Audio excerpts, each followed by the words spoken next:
Accessory dwelling units. Are these going to solve California's shortage of housing? I don't think so, but it's a good step in starting to create some additional housing for California and for that all throughout the United States. So in San Diego, these things are exploding. So let me know, leave a comment here. Do you think that ADUs or accessory dwelling units are a good thing for, let's call it San Diego County? Good, bad? Let me know in the comments here.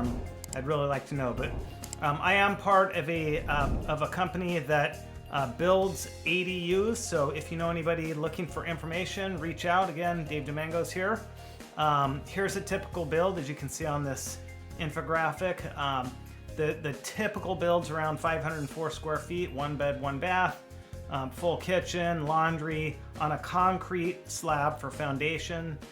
They're not adding, a typical HVAC system like a heating, ventilation, air conditioning system. They're doing mini splits, and that's what I have actually in this house here.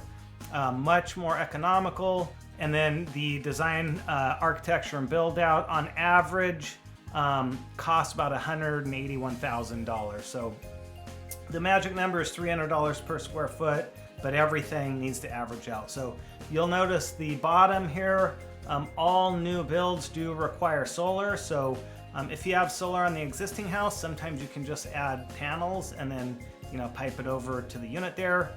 But there's all kinds of rules and regulations.